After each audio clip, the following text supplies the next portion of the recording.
ఫ్లేమ్సోల్ డిపార్ట్మెంట్లో జాయిన్ అవ్వడానికి సాగర్ ఒప్పుకుంటాడు. టార్జాన్ అతనికి కాల్ చేసి తన దగ్గర ఒక గుడ్ న్యూస్ అలాగే బ్యాడ్ న్యూస్ ఉందని చెప్తాడు. అయితే ముందు బ్యాడ్ న్యూస్ ఏంటో త్వరగా చెప్పు అని నీరసంగా అడిగాడు సాగర్. లేదు మాస్టర్, మీరు ముందు గుడ్ న్యూసే వినాలి, బ్యాడ్ న్యూస్ తర్వాత అంటూ వెర్రి నవ్వు నవ్వుతూ అన్నాడు టార్జాన్. సరే, ఏదో ఒకటి చెప్పరా నాయనా అని అసహనంగా అన్నాడు సాగర్. శైలజ గారిని విధుర్ సేవ్ చేశాడు, ఇప్పుడు ఆవిడ మన సంరక్షణలోనే ఉన్నారు అని ప్రౌడ్గా చెప్పాడు టార్జాన్. ఇది నాకు గుడ్ న్యూస్ ఎందుకవుతుంది? కొన్ని రోజులు ఆవిడ లేకుండా చాలా ప్రశాంతంగా ఉన్నాను, మళ్ళీ వచ్చిందంటే ప్రాణాలు తోడేస్తుంది అని సాగర్ మనసులో అనుకుంటూ, మరి బ్యాడ్ న్యూస్ ఏంటి అని గంభీరంగా అడిగాడు. ఐరన్ ఈవిల్ అలయన్స్ వాళ్ళు బుక్ సెక్టార్ మీద దాడి చేశారంట. ఇప్పుడు ఈ విషయం గురించే సీక్రెట్ కింగ్డమ్ మొత్తం కోడై కూస్తుంది. ఇప్పుడు సీక్రెట్ కింగ్డమ్ లోని 10 సెక్టార్లు డేంజర్ లో పడ్డాయి అని దిగులుగా చెప్పాడు టార్జాన్. అది విన్న వెంటనే సాగర్ దీర్ఘంగా నిట్టూరుస్తూ తల పట్టుకున్నాడు. వీడికి నిజంగా ఏది గుడ్ న్యూస్ ఏది బ్యాడ్ న్యూస్ అనేది ఇంకా తెలియట్లేదు అని మనసులో అనుకున్నాడు. వాస్తవానికి అతను ఐరన్ ఈవిల్ అలయన్స్ కి రాయబారి, పైగా బుక్ సెక్టార్తో అతనికి పని లేదు కాబట్టి వాళ్లపై దాడి జరిగినా సాగర్ పెద్దగా పట్టించుకోడు. అంతలో టార్జాన్ మాట్లాడుతూ, మాస్టర్ విశ్వ, ఒకవేళ బుక్ సెక్టార్ వాళ్ళు మనల్ని సహాయం అడిగితే మనమందుకు సిద్ధంగా ఉండాలి కదా. రేపటి నుండి మన వాళ్ళకి ట్రైనింగ్ టైం పెంచేస్తాను అని ఉత్సాహంగా అన్నాడు. నువ్వు చెప్పింది చేయి తప్ప సొంత బుర్రవాడకు. వాళ్ళడిగిన వెంటనే మనం సహాయం చేయాల్సిన అవసరం లేదు. అలా అంటే నా ఉద్దేశం అసలు సహాయం చేయొద్దని కూడా కాదు. నా నుండి నెక్స్ట్ ఆర్డర్ వచ్చే వరకు వెయిట్ చెయ్యి అని సాగర్ ఇంకా మాట్లాడుతూ ఉండగానే అరవింద నుంచి కాల్ వచ్చింది. దాంతో మధ్యలోనే టార్జాన్ కాల్ కట్ చేసేశాడు సాగర్. ఆ తర్వాత అరవిందకి డయల్ చేసి, హలో ఆంటీ ఎలా ఉన్నారు అని ఫోన్ అటెండ్ చేస్తూనే అడిగాడు సాగర్. అమ్మ ప్రస్తుతం హాస్పిటల్లో అన్కాన్షియస్ గా ఉంది. తన ఇంటర్నల్ ఆర్గన్స్ అన్ని డ్యామేజ్ అయిపోతున్నాయంట. తనని సేవ్ చేయడానికి స్పిరిట్ క్లెన్సింగ్ పిల్ కావాలని ఎక్స్పర్ట్స్ చెప్పారు. నువ్వు దాన్ని తయారు చేయడానికి ట్రై చేస్తావేమో అని నీకు కాల్ చేశాను అని సూటిగా చెప్పింది అరవింద. పవర్ పిల్స్ తయారు చేయడంలో సాగర్కి సాటి లేరని అరవిందకి తెలుసు. అయినప్పటికీ స్పిరిట్ క్లెన్సింగ్ పిల్ ఎప్పుడో అంతరించిపోయింది. దాని ఫార్ములా కూడా ఎక్కడా దొరకదు. అందుకే అరవింద కూడా పెద్దగా ఎక్స్పెక్టేషన్స్ పెట్టుకోకుండా దాన్ని తయారు చేయడానికి ట్రై చేయమని మాత్రమే చెప్పింది. స్పిరిట్ క్లెన్సింగ్ పిల్ అని సాగర్ నిట్టూర్చి తర్వాత దాని గురించి చెప్పడం మొదలుపెట్టాడు. ఆ పిల్ తయారు చేయడానికి మనకి అనువైన ప్రదేశం కావాలి. ఆ ప్రదేశంలో స్వర్గం అలాగే భూమి శక్తులు ఏకమై ఉండాలి. దాన్ని ప్రిపేర్ చేయడానికి కావలసిన ఇంగ్రీడియంట్స్ కూడా చాలా అమూల్యమైనవి. అవి అరుదుగా దొరుకుతూ ఉంటాయి. అలా అని మనం నిల్వ ఉంచిన వాటిని వాడలేము. అవి కూడా ఫ్రెష్ గానే ఉండాలి అని వివరించాడు. నువ్వు చెప్పినవన్నీ పర్ఫెక్ట్ గా ఉన్నట్లయితే నువ్వు పిల్ తయారు చేయగలవా అని ఆశగా అడిగింది అరవింద. హా అని సమాధానమిచ్చాడు సాగర్. అయితే వెంటనే హాస్పిటల్కి వచ్చేసేయ్ అని చెప్పి కాల్ కట్ చేసింది అరవింద.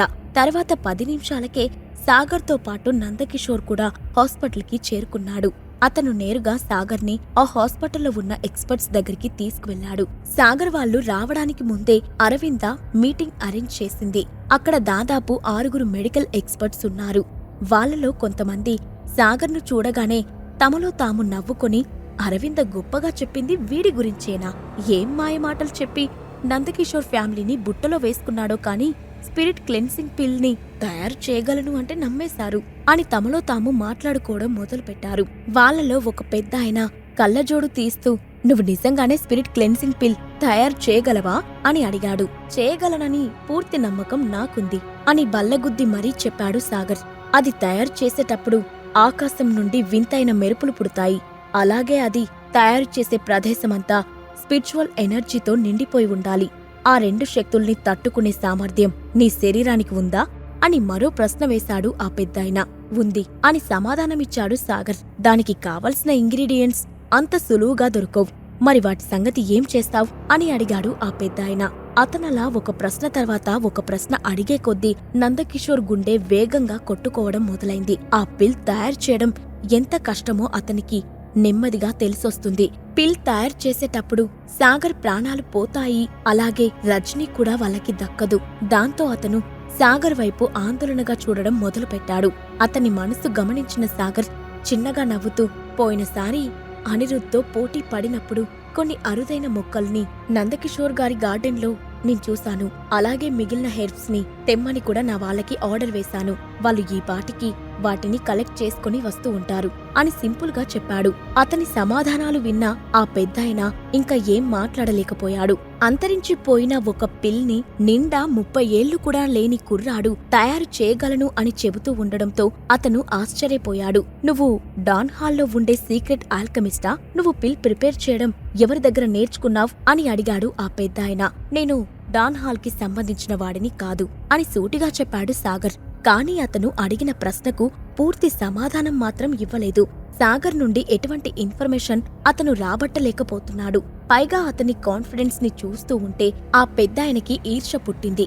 దాంతో ఎలాగైనా సాగర్ ఆత్మవిశ్వాసాన్ని దెబ్బతీయాలనుకుంటూ నీకు ఓవర్ కాన్ఫిడెన్స్ మరీ ఎక్కువగా ఉన్నట్టుంది అని వంకరగా నవ్వాడు. దానికి సాగర్ ఏదో సమాధానం చెప్పబోయేలోపు నందకిషోర్ కల్పించుకుంటూ, నేను తనను ఇక్కడికి తీసుకొచ్చింది రజని శరీరంలో ఎటువంటి విషయం ఉందో మీరు వివరిస్తారని. దానికి తగ్గట్టు స్పిరిట్ క్లెన్సింగ్ పిల్లో అతను మార్పులు చేయవలసి ఉంటుంది, అంతేగాని అతన్ని ఇలా ఇంట్రాగేట్ చేస్తారని కాదు అని ఆవేశంగా అన్నాడు. దాంతో వెంటనే వెనక్కి తగ్గిన ఆ పెద్దాయన నందకిషోర్ వైపు గౌరవంగా చూస్తూ, మీరు మమ్మల్ని తప్పుగా అర్థం చేసుకుంటున్నారు కిషోర్ గారు. మేము తనకి జాగ్రత్తలు చెప్తున్నాము అంతే.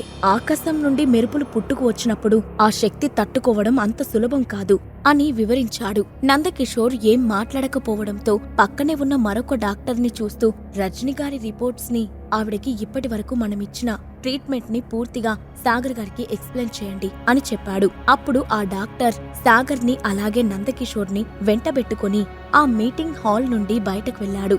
వాళ్ళు అలా వెళ్తూ ఉండగా మిగిలిన వాళ్ళు ఆ పెద్దాయనని చూసి, ఆ కుర్రాడు నిజంగానే పిల్ తయారు చేయగలడు అనుకుంటున్నారా అని ప్రశ్నించారు. అప్పుడే పుట్టిన దూడకేం తెలుసు, సింహం విలువ అది దాని ముందు కూడా గంతులు వేస్తుంది. ఆ కుర్రాడికి ఆకాశం నుండి పుట్టుకు వచ్చే మెరుపుల గురించి ఇంకా పూర్తిగా అవగాహన లేదనుకుంటా, అందుకే ఇలా ఎగిరి పడుతున్నాడు.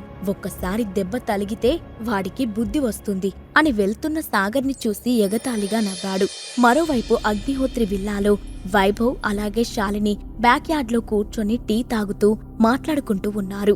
వైభవ్ గారు, ఐరన్ ఈవిల్ అలయన్స్ వాళ్ళు బుక్ సెక్టార్ మీద దాడి చేసిన విషయం మనందరికీ తెలిసిందే. కాబట్టి వాళ్ళకి సహాయం చేయడానికి మిగిలిన సెక్టార్లన్నీ ముందుకు వచ్చాయి. పెయింటింగ్ సెక్టార్ కి చెందిన వాళ్ళు కూడా వాళ్ళకి సహాయం చేయాలి అనుకుంటున్నారు. అందుకే మాలినితో సహా ఈ రోజు సాయంత్రం మా స్టూడెంట్స్ అందరినీ అక్కడికి పంపించాలని అనుకుంటున్నాను అని నిదానంగా చెప్పింది శాలిని. అది వినగానే వైభవ్ కళ్ళు పెద్దవి చేసి, శాలిని గారు, మా అగ్నిహోత్రి ఫ్యామిలీ మీకు మర్యాదలు చేయడంలో ఏదైనా తప్పు చేసిందా?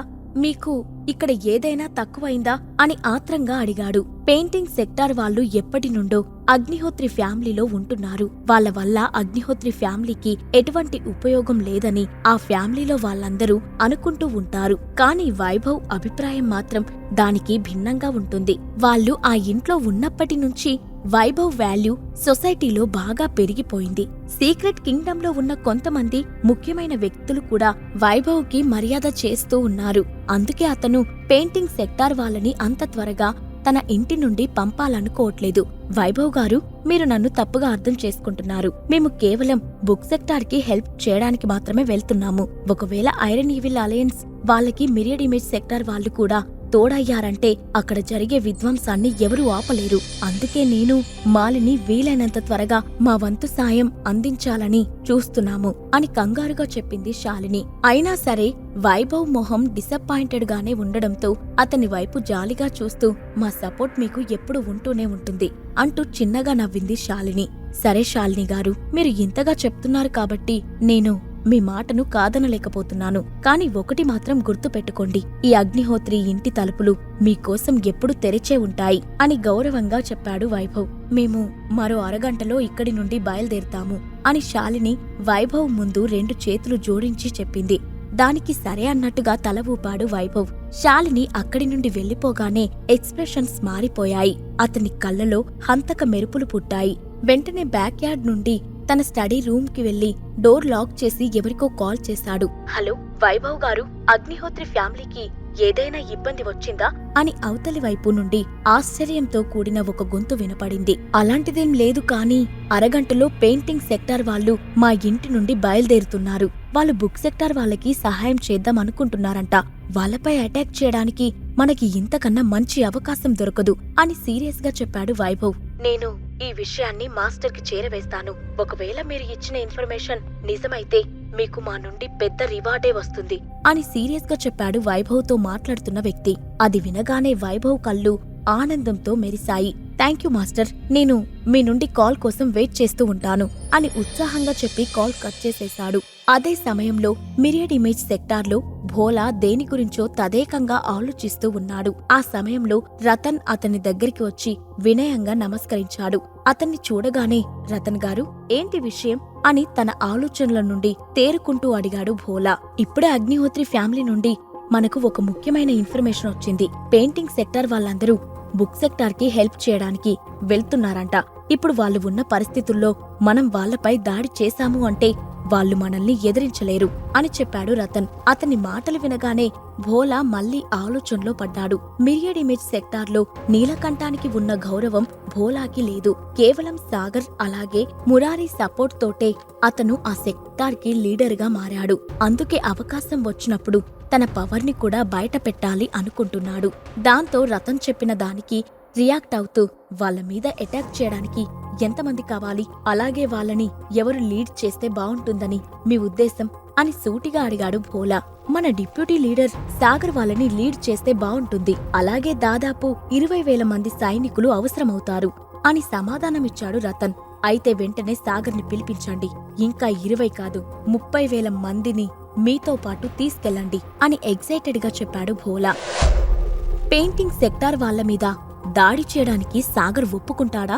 వైభవ్ తమ వెనుకే గోతులు తవ్వుతున్నాడు అని శాలిని కనిపెట్టగలుగుతుందా? ఈ ప్రశ్నలకు సమాధానాలు తెలుసుకోవాలంటే నెక్స్ట్ ఎపిసోడ్ వినాల్సిందే. క్రింద ఇచ్చిన లింక్ ని క్లిక్ చేసి పాకెట్ ఎఫ్ఎం యాప్ ని ఇన్స్టాల్ చేసుకోండి. Stay tune to pocket FM.